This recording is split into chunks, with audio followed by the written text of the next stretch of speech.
sprinkle some of my mama's cooking. What's going on, YouTube?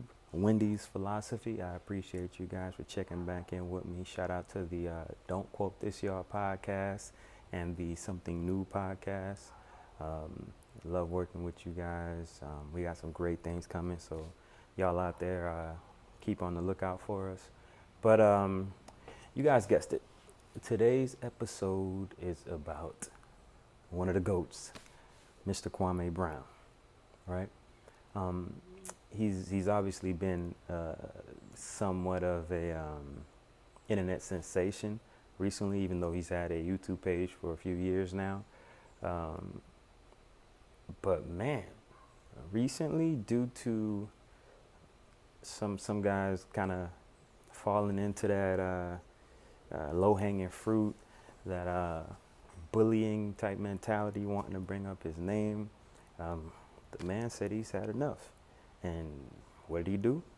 Sprinkle some of his mama's cooking and damn near laid a smackdown. He got guys apologizing now. He has guys in his DMs threatening him. He has guys trying to put a little chess move and get him to come on their show, which I'm very impressed that he did not do that. That would have been a huge mistake, a miscalculation on his end. But the man is smart. You got it. Hey, man, kudos to that brother, man. But in this situation, I really think that Kwame speaks to a larger issue that really isn't spoke about much in our society. I just think that may be just because we're still a young nation, a young culture, and we've been through a lot of phases of history that actually lasted longer than the current phase we're in right now, i.e. The transatlantic slave trade, Reconstruction, and the Jim Crow era put together, Civil Rights era, all that. As far as a group, our psyche is, I feel, been molded more so by those eras than the current one that we're in. Now, don't get me wrong. I love our country. I think we have a ways to go for, I guess you could say, true equity or true equality. But we're moving in the right direction. It's really going to take more of us standing up, using our voices, right, and speaking to what we believe is right. Now, when I say what we believe, everybody has an opinion, just like they say everybody has an asshole. But there's some assholes that are bleached. There's some, I'm gonna get off the asshole reference, but everybody has an opinion, but not all opinions are built the same, right? It's good to be a critical thinker, but some people love to dance on that line of conspiracy theorists. And I know Alex Jones made a hell of a career of it, but being right 1 out of every 50 situations is probably not the best batting average. So if we can do our own due diligence and get in them books a little more, read and educate ourselves, that would help to fortify any opinions that we come up with based on us experiencing our world and seeing the news or hearing some kind of story that's popping up that doesn't seem right. I can't take, because I know a lot of guys that are like, hey, I heard this and this must be happening because I'm like, where did you just saw it on social media and that makes it true? Like, nah, you guys, you got to get in them books. You got to educate yourselves. You got to understand history, and that should work as your guide to understanding the world and the moves that are being played on your behalf or just against you. So read. But going back to Kwame, man, like, this is something that I'm surprised hasn't happened before from somebody of his stature. Yeah, you guys can, well, nobody's laughing now, but if I said that 3 months ago, you guys would have laughed. And honestly, I don't watch too much ESPN, Sports Center, and all of that, so I don't have any reason to have been hating on the guy. I wasn't brainwashed like that. I mean, he's been called a bust and everything but his the name his mama gave him for decades, literally. And it's unfortunate, but that has to be like, cause he was definitely used as a nice tool, a punching bag, for clout chasers like Stephen A. Smith. Because the little sports center I've watched, I mean, like, I've seen him bring his name up several times, and it's always Kwame. He's a bust. He's trash. He can't. Like, it's this guy's rough, and I get it. It's the industry. You got to get it how you live. But I hope you learned your lesson, Stephen A. I mean, you got to be a little better than that. Skip past Shannon there that tries to keep him in bounds at times. Sometimes Shannon can get hyperbolic too, but that's usually when he's dealing with somebody that's going against LeBron. But some of these guys that are out there just talking down on these men's, like the names of these guys, like the Kwames of the world, like the LeBron James sometimes. It's really bizarre, man. Like, why y'all talking about these guys? I mean, and then it's funny because if you're being honest with yourself in this country, you can admit, if you're being honest, be human for a second. It seems to hit a little different when it's about a black man or a black woman, because Serena gets it too. But I don't feel that white athletes or personalities get that level of scrutiny, and not even scrutiny, but the level of disrespect that comes with that scrutiny. All right, it's almost as if you can say whatever you want about a black man or a black woman, and almost face no repercussions. Now, granted, it has been better lately with the power of social media, Black Twitter, whatever you want to call it. The outrage has definitely helped to bring some level of accountability, but for sure, the black man and the black woman, quote unquote, have been getting it worse, and that's something that's that's very interesting, because it comes a lot of times from people that look just like us. So I don't know, maybe what's his name? The author Fanon. He has a book called Black Skin, White Mask. You wrote it in like the 50s, but it's dealing with the psyche of people that look like us, black people, not just in this country, but the world, dealing with the psyche post-colonialism, apartheid, but the way the system kind of tried to set you, and not just try, but set us in a particular class, and kept that just chasm strong to the point where it lasted generations, and we we just took those and implemented those ourselves. All those stereotypes, the dark skin versus the light skin, the way that we even view each other, to where the lighter skinned people are deemed, I say, prettier, just higher class in general. Because I remember being a kid and being brainwashed like that myself. And no disrespect, but for some reason I always thought as a kid Gina was, from the show Martin, Gina was more attractive than Pam. And both beautiful women, obviously, all respect, but I'm just speaking to the level of brainwashing, and it's so very interesting, because I tend to judge women by,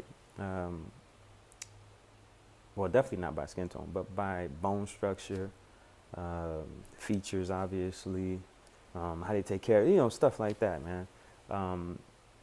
But as a kid, it was almost like, no, it was definitely like skin color played a major part. If you were lighter, you were going to get the extra looks. If you were lighter, it was almost like a stimulus pack for a woman. And That's unfortunate, but if we're being honest with ourselves, that's just the way the system was set. Um, Not only in Africa, but all around the world, including America. There's been different bans on bleaching cream. I actually don't think there's a ban in America, but at different points at least, there were bans on bleaching cream in certain parts of the world because the populations there were excessively using them. Jamaica, I don't think there's a ban in Jamaica, but apparently bleach cream is very popular in Jamaica. I know for a fact it was popular in Haiti for a time. I can't speak to any other places, but just from my own knowledge, there's a lot psychologically. That's the point I'm trying to make. There's a lot psychologically that we have to deal with internally before we're going to get to a level of change. And again, going back to Kwame, I'm happy that the gentleman stood up for himself, right, and stood up against the machine and said something that needed to be said. Because now, like he and a million other people have already said, we're watching these people a little differently. We're listening a little differently, right?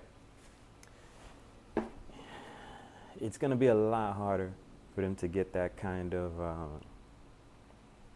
ridicule or programming into our minds now, because hopefully we're paying attention. And I say hopefully because I know some people who haven't heard about Mr. Kwame Brown, right? And let me just rewind right quick. 2001 number one pick, the first high schooler to go number one, I believe. And he just never got a real fair shake. Granted, I'm not going to say he was LeBron James, not going to say he was Akeem Olajuwon, but he was one of the 400 something, 500 something people to make it into one of the most prestigious sports leagues in the whole world. He did that at number one. What was he, 17, 18 years old? To call him a bust is ridiculous, man. And this was happening for years. And he brought up something on his own channel, Mr. Kwame Brown. And I guess depending on who you are and what your knowledge base is, you can see this as a conspiracy or you can see it as just pure fact. But he brought up Stephen A. Smith being sent out to college campuses. And Kwame apparently was on Stephen's lips or tongue the whole trip. And Kwame just poses the question like, why were you being sent out to college campuses dashing my name? So A to B, if Stephen A. Smith, one of the more preeminent voices at the time in sports, goes to a college campus and is talking down on a NBA player that has chosen to skip college, which we all know is a big money machine for the country in general, period, making trillionaires damn near. But if you're going to get one of these major voices to go on college campuses all around the country and talk down to somebody who skipped college, like almost damn near using him as an example, what do you think that's going to do to these impressionable minds? A lot of these players are going to be like, oh, damn, hey, man, I got to go to college. I don't want to end up a bust. I don't want to end up like Kwame. I don't want, like Stephen A. Smith said it, so maybe I should, you know what I mean? It's very interesting, man, because I think we underestimate how this thing moves, right? This is a well-oiled machine. All the industries are just tentacles, like sports media, sports in general, the news media. These are all tentacles that plug into different areas and help to keep this machine going. Yes, we are in a machine. And like I said, I love this country. I think we're going to do great things in the future and evolve to be better humans, et cetera, et cetera. But if you don't think this is a machine, you're living in Willy Wonka candy factory land. I don't know what the case is, but and I will say this: if you don't know about this Kwame stuff, then Sandy and SpongeBob will come visit you soon at your house under that rock, all right? Because it's everywhere. So please take a look, make up your own mind. But again, let me salute to the great Kwame Brown, the bravery, the level of you being astute, knowing what the hell you talking about. I will say this: some people are taken aback because you curse a whole lot. But fuck it, man. Do what you gonna do. Say what you gonna say. Stand on that shit. Hey, salute, bruh. Let's take this system down one brick at a time, only leaving the good parts. You know what I mean? Let's do that, man. Let's go. And before I go, change.org/Haiti Day USA and change.org/We Are All Haitians. All right. Again, just a part of taking these bricks down one by one and only leaving the good parts. We got to retrain our brains, man. Check that book out by Fanon, Black Skin, White Masks. Again, first step is going to be to kind of rejigger our psyche, our brains, because it's been set for us to behave a certain way, to think a certain way, to hold white people above even ourselves. And if I got to explain that, this channel ain't for you, man. But hey, be the change you want to see, y'all. And remember, we are atoms crashing and universes colliding. Do your best to leave a mark. So why does he do that? Like the salt guy. Why is he doing this? You know what I mean? Why is that? This Kwame got something figured out. Salt Buddy needs to switch it to doing this, because this makes way more sense than I don't get that. You're getting salt all on your elbow. The salt's going everywhere. Hey man, Salt Buddy. Follow Kwame, man. Mama's cooking.